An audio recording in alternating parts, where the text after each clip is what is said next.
So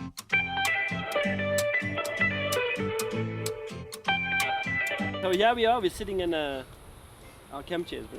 Yeah, in southern Mozambique.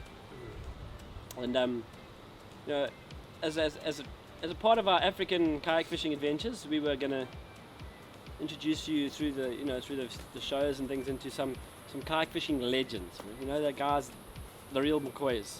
But you know, we're here in Tekabani a little bit early for the competition, so we thought we would just introduce you to some riffraff.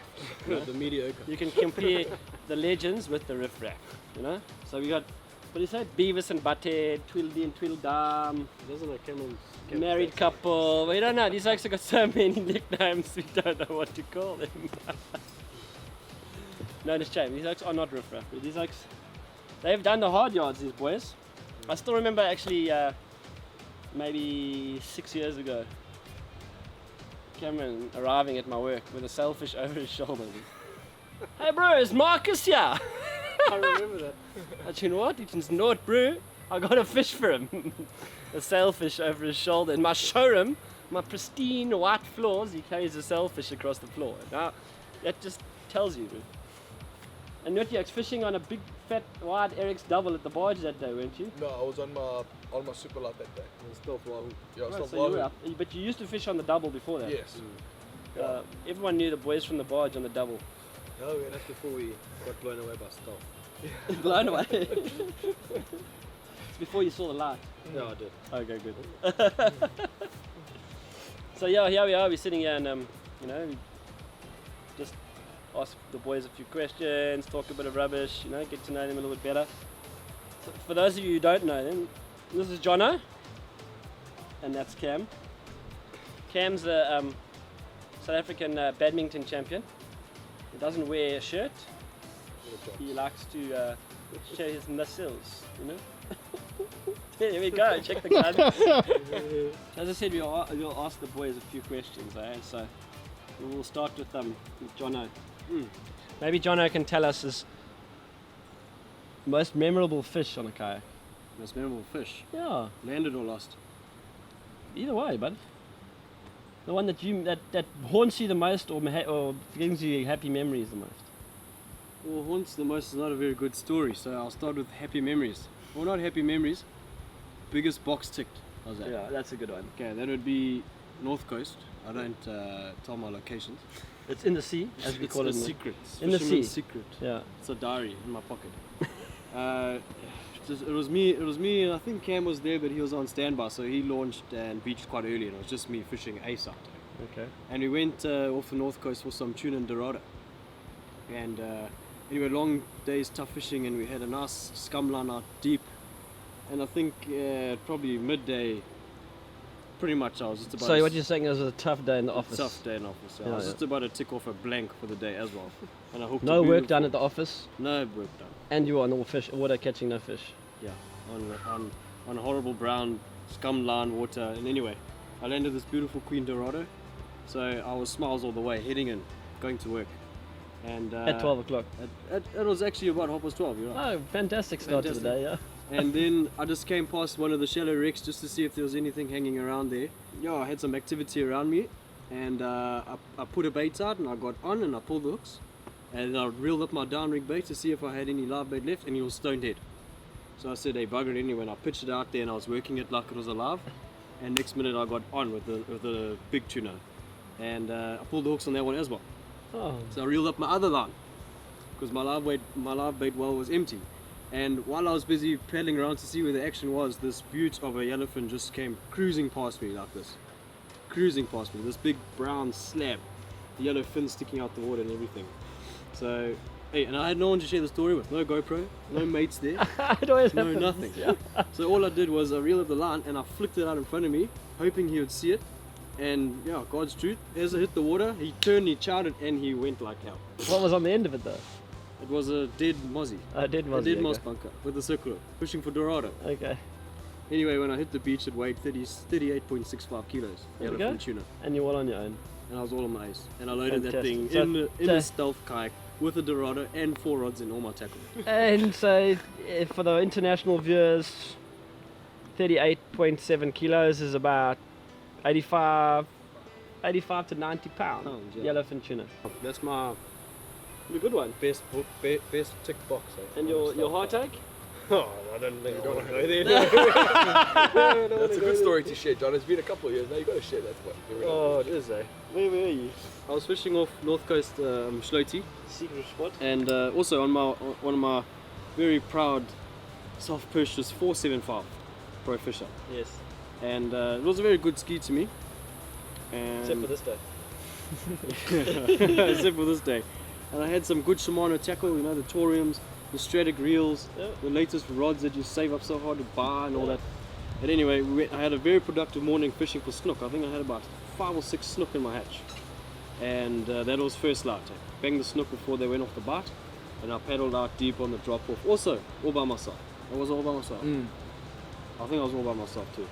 And went off the drop off all morning too for trying to get one of those infamous kuta that Unicorn fish. Yeah, unicorn kuta. Anyway, also the same thing happened. I had some tuna busting around me and all that, and then I rigged up one of my rods that I packed away nice and neatly because, you know, it's one of my famous reels and I try and look after it, my Stratic. And I'm chasing after some busting tuna with a little spoon. And I had one bait out the back. It was a mozzie on a pink duster. And he went, eh? I boxed the scooter for about 15 minutes or so. But he was a slab, eh? Prop 20 plus, 25 plus, 30 plus. Yes, getting bigger. Keep going. But the thing is, he wasn't acting like a normal one, eh? He would come, and he was buggered. He was tired, eh? And he would come up, and he would surface far away. And then every time I tried to bring him around me to sink the gaff, he would go deeper, then under the kayak there, and then he would pop up again over there. After about 5 minutes, I was getting fat for it, eh? So I said, no, come here. And as he was there, and I pulled him perpendicular to my kayak. As he came next to me, I sunk the gaff, and he gave one last good kick. That was me. Upside Off the down? ski, upside down. Kuda gone. 5 snook out the hatch gone. 2 rods and reels. Spinning rod, popping rod. Everything, lost Everything. I lost absolutely everything I owned. And do you tie your rods on now? No, I do. Yes. I do. I learned my You lesson. only do it once. I learned my lesson after many times. Also fishing Ponta Dora with Cameron. Also big downwinds and big. Always tie your rods on. You lose rods all the time. But yeah, then the horrible story doesn't end there. I had bad jujus, bad luck for about a year after that. About a year. I had a bad aura around me fishing days for about a whole year. Even the next year, Minicomper. You can tell them what happened. I didn't catch a single fish. Yeah, you won a fish aways voucher. I won a fish aways voucher because I got a bar fish, not cook fish. So that was my worst time on the water. Oh my gosh. Okay, that was a goodie. Alright, so the same sailfish that I walked into the showroom with, I was on a Stealth super light wahoo, and me and Jono went to the barge one morning, Shlanga barge. Did you see Cameron Johnson there? Cameron Johnson was not there. He was like the cold one back in the day. Just joking. And Joking, Cameron. we went fishing, me and Jono, and we were still new at fishing, and we were keen and watched a couple fish come out, and me and Jono would not give up until we got our tuna. It was a good tuna spot. And we were sitting there running out of options, and our bait was dying, didn't really know how to rig it, and I was still using a treble back then, and I was sitting there on my kayak, and I just got a fish find, and I saw this cloud come under me, and I dropped my Uzuri and I got some mackerel, and my eyes lit up, and I thought, here's my best chance now. And as I pulled the Uzuri with all the mackerel, I saw this big black thing under me, and I thought it was a shark. So I lifted my feet out the water, and when I looked the other side, there was another one sitting there, and when I really looked carefully, they were both sailfish. And out of panic, I didn't know what to do with myself, so I rigged a mackerel up, and I wanted to obviously catch it. And I saw the sailfish just sitting right there, and I basically just put my hand into the water with the mackerel, and as the mackerel took off, the sailfish went and grabbed it right in front of me. And I was like, this is too good to be true.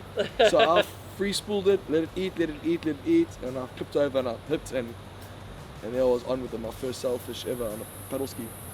Johnno couldn't believe it, I couldn't believe it, and now we get towed out to sea.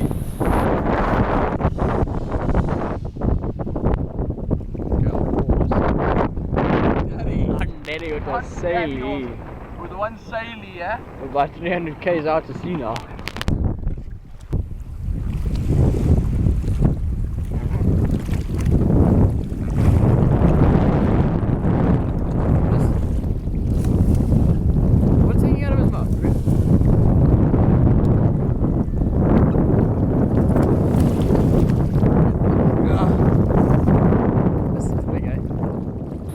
and I was using a SL30 with a snook rod, so it was a good fight, 15-pound line.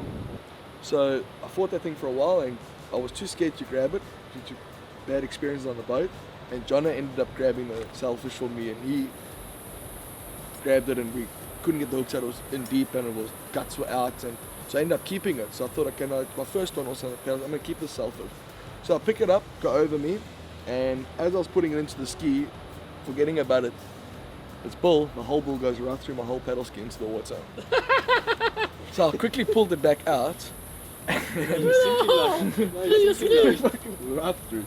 Oh yes! So I'm sitting with Johnno, I said, Johnno, this bull's going through my ski. So I pulled it back out quickly, and I guided it back in there nasty, and I had the tail sticking up under my chin. Lid couldn't close, straps couldn't lengthen, and I was far out to sea, and there was a ski boat around me. He cut me some anchor rope, and I tied the hatch down, and we paddled all the way back in. And it was crunching surf that day also, so I was a bit stressed. Got my hatch open, got this fish, I don't want to lose my fish. And you're full of And I water. got a boat full of water going down, and we managed to beach the boat, and yeah, so that was my most memorable fish on the kayak to date. Yeah, that was good. That was a good day. Yeah. And it was in the middle of winter. Yeah, middle of winter. I still remember it was the Freezing 30th cold. of June 2011. That was the date I caught that fish. When was the day? Yeah. Also got some nice fish. Yeah. First time ever going to Mealy in my life. I got no GPS. I got a black and white fish finder. Johnno's got a GPS. We launched one morning or afternoon No, it was in early morning. in Mealy Bangalala, and we're sitting there on the close reef jigging and catching a few fish. I hadn't actually got any fish by then, but the idea was there, and we were sitting, and I saw the mist come rolling over the hill, but there was no wind, and it was like a day. It was the attack of a mighty big cold front. Yeah. And I'm seeing this mist coming faster and faster and faster.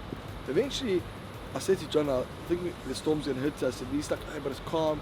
Before I even knew what happened, the mist had hit us, and I had no idea which way was north, which way was south, You and the couldn't even sea. see the end of your ski. You couldn't see the end of your ski. And I'm sitting there, I've got no GPS, I'm paddling, I've still got 2 baits out, and I don't know where I am. And I remember being at 32 meters deep. So now I'm stressing, I don't know if I'm going in circles, I don't know what I'm doing. And I can't find Johnno, I can't find anyone, got no GPS, I don't know which way is the beach. So I started guiding, following my fish finder, getting shallow and shallow, hoping that's the right way to the beach. And no matter where I go, I'm gonna end up on the beach. And I'm just hearing this noise. And in the mist, in front of my ski, I just see the sailfish come jumping past me. And now I'm stressing now. This thing doesn't know where I am. And I can just see Brett in the distance saying, careful, there's a sailfish coming past, or watch out for my fish. And eventually he was gone, everything was gone, and I still didn't know where I was. And about 5 minutes later, the mist cleared up. Perfect day again, and there was Johnno sitting about 10 meters next to me, and he's sitting there jigging away because he's got GPS. He knew exactly where he was. He wasn't stressed. But yeah, I was ready to say But my you forget goodbyes. to tell everyone that you'd packed all your rods. All my off. rods were away. I had finished everything. It was white as a sheet. That was me. I was was saying, petrified. I was petrified. I thought that was my last day ever. I had a GoPro on me. I was going to start saying my goodbyes. That's how stressful it was. His finest fishes. It was my worst. That was my worst experience on a kayak, and I hope to never relive anything like that again. Now you got a GPS. So you Now I got do it. GPS no matter where I go, and I got a backup one just in case that one dies.